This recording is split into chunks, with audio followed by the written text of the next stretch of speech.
कब्रिस्तान तो पहुंचोगे ना एक दिन। दुनिया में फॉर्च्यूनर गाड़ी की सवारी करने वाला, 1-1 करोड़ की गाड़ी से चलने वाला, 4 लोगों के कंधों पर आज जनाजे की शक्ल में जा रहा है, जो अपने शैम्पू से, अपने फेवरेट शैम्पू से नहाया करता था। बहुत सारी औरतें डव शैम्पू लगाती हैं, कोई दूसरा शैम्पू ले आओ तो बुरा मान जाती हैं। बहुत सारे लोग लक्स साबुन से नहाते हैं, उनको दूसरा साबुन नहीं चलता।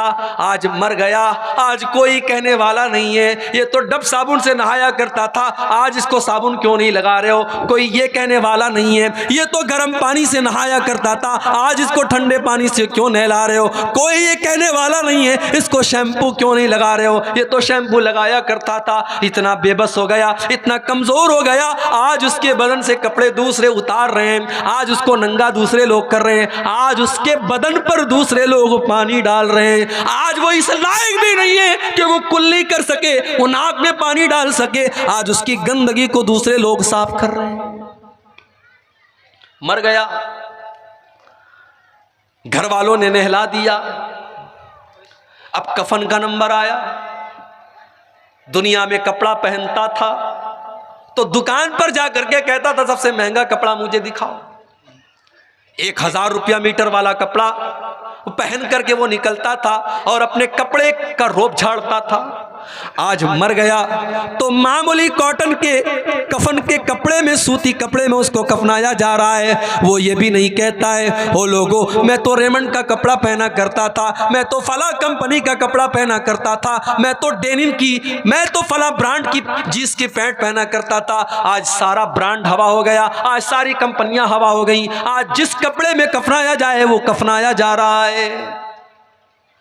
कफना दिया गया, अब लोग आ रहे हैं उसको देखने के लिए। देख लो आखिरी दीदार है, अब इसको कोई देखने वाला नहीं होगा। आखिरी दीदार है, देख लो, अब ये मनो मिट्टी नीचे चला जाएगा, अब इसको कब्र में डाल दिया जाएगा। फिर तुम देखना भी चाहोगे तो फोटो के अंदर देख सकते हो, मोबाइल के अंदर देख सकते हो, तुम रियल में दोबारा इसको नहीं देख सकते। कफना दिया गया, जनाजा तैयार कर दिया गया, 4 लोगों ने चारपाई को उठाया, कब्रिस्तान लेके जाने लगे। कब्रिस्तान लेकर के पहुंचे, इमाम साहब ने खड़े होकर के जनाजे की नमाज पढ़ाई। जनाजे की नमाज में इमाम साहब ने सूरह फातिहा पढ़ी,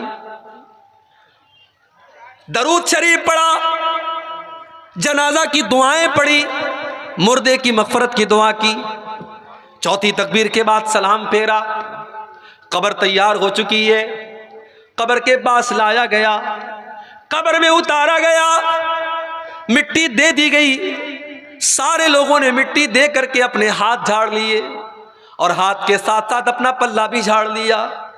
ये बता दिया, बेटे ने अपने बाप को मिट्टी दे करके ये बता दिया, अब्बा जान मैं आपका बेटा हूँ, आपने मुझे पढ़ाया लिखाया, मेरे लिए ज़मीन जायदाद बनाई, मेरे लिए क्या क्या किया, मगर आज इस कब्र के अंदर मैं आपके काम आने वाला नहीं हूँ। इस कब्र के अंदर जब मुनकर नकीर आपसे सवाल करेंगे तो अब्बा जान मैं आपके कोई काम नहीं आऊँगा। बीवी, जिस बीवी के ज़ेवरात के लिए इसने सूद और ब्याज का धंधा भी किया था, इसने हराम कारोबार भी किया था और अपनी बीवी के कान और नाक और हाथों को ज़ेवरात से भर दिया था, आज वो बीवी बैठ कर के रो रही है और एक बार भी अपने शौहर से ये नहीं कह रही है कि मैं आपकी कब्र में आपकी मदद करने आऊँगी। वो आंसू तो बहा रही है मगर आपकी कब्र में आपके कोई काम नहीं आ रही है।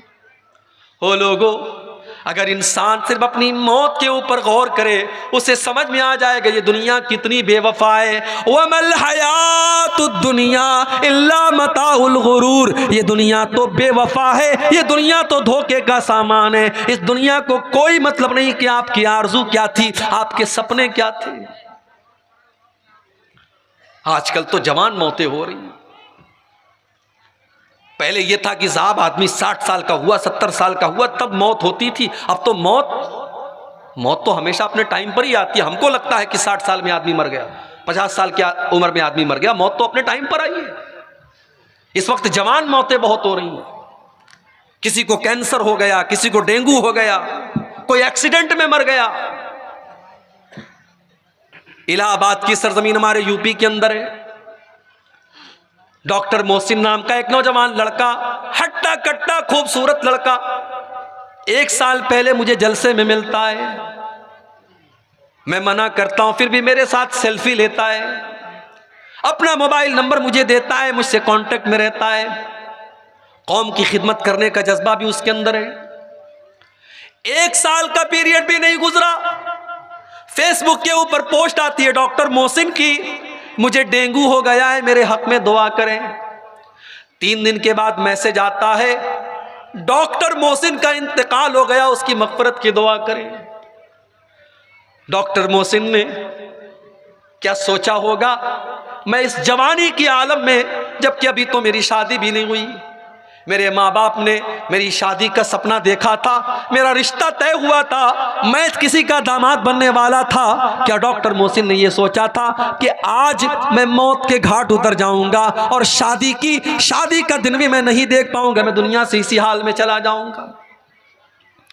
मेरे नौजवान साथियों, ये मौत आपसे पूछ करके तो नहीं आएगी। इस मौत को इससे कोई मतलब नहीं कि आपके कौन कौन से सपने हैं और आपके कौन कौन से इरादे हैं। ये मौत आएगी और आपको आपके अपनों से जुदा कर देगी। हमारे बड़े अच्छे दोस्त थे मौलाना अब्दुल रहमान साजिद सलफी, उत्तर प्रदेश के सिद्धार्थ नगर के रहने वाले, मुंबई में मस्जिद के इमाम हैं।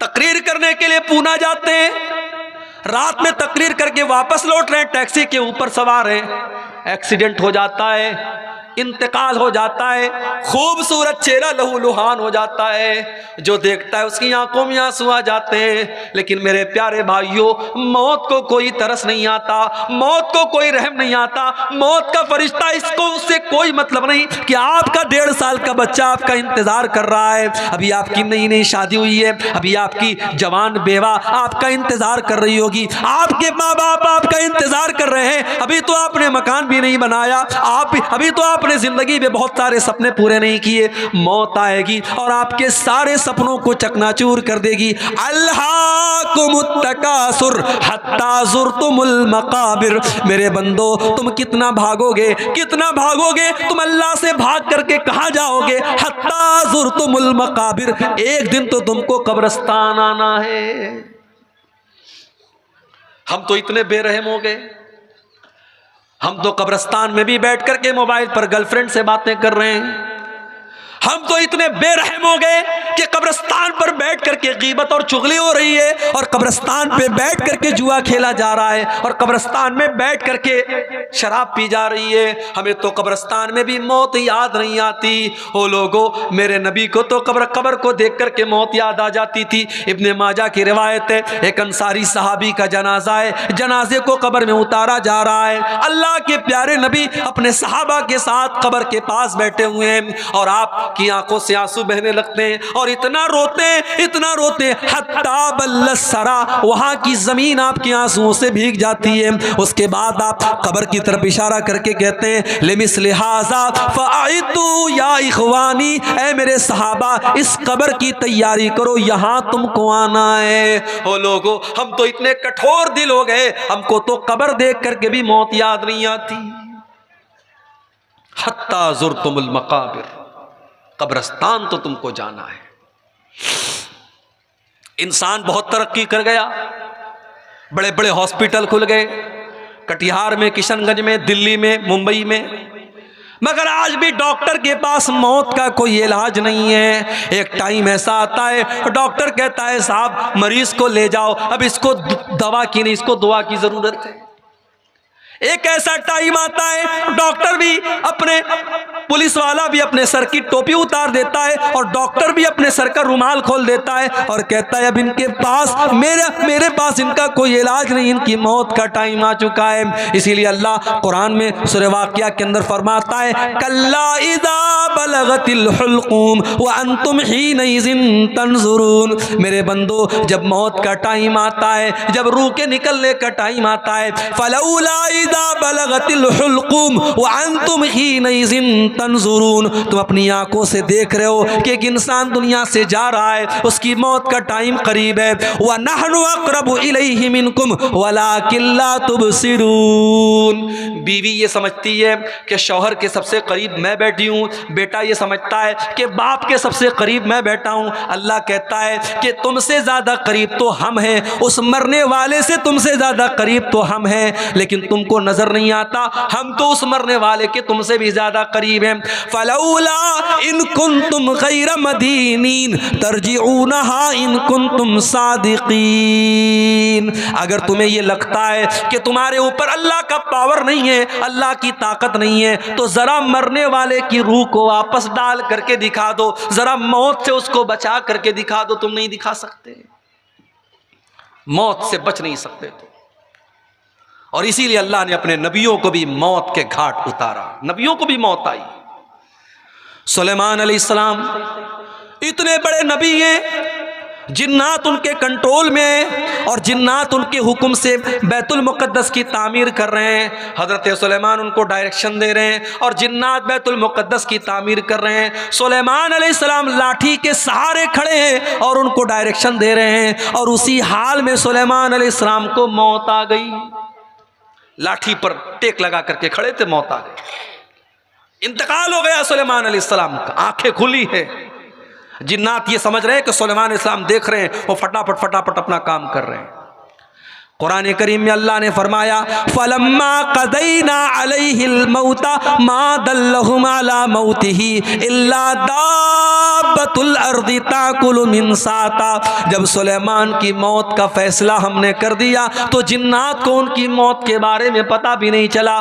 वो तो उनकी लाठी को जब घुन के कीड़े ने खा लिया और लाठी कट करके गिर गई और सुलेमान अलैहिस्सलाम की डेड बॉडी ज़मीन पर आ गई। तब जिन्नात को पता चला कि उनको गैब के बारे में पता नहीं, उनको पता नहीं कि सुलेमान को मौत कब आई।